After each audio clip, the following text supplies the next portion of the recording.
எலுமிச்சையும் வாங்கி வந்தோம் பாரம்மா நான் எடுத்து வந்தேன் கோயிலுக்கு கிளம்மா எலுமிச்சையும் வாங்கி வந்தேன் பாரம்மா நான் எடுத்து வந்தேன் கோயிலுக்கு கிளம்மா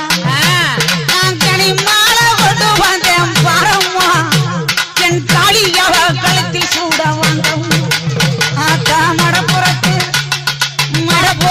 காளியத்தேன் பாரம்மா அவ மகிமைகளை சொல்லி வரேன் கேளம்மா அம்மா மடப்புறத்து காளியத்தேன் பாரம்மா அவ மகிமைகளை சொல்லி வரேன் கேளம்மா நான் அரணையை பட்டெடுத்தேன் பாரம்மா என் காளிக்குத்தான் சூட வந்தேன் கேளம்மா நான் அரணையை பட்டெடுத்தேன் பாரம்மா என் காளிக்குத்தான் சூட வந்தேன் கேளம்மா நான் காஞ்சிபுரம் பட்டெடுத்தேன் பாரம்மா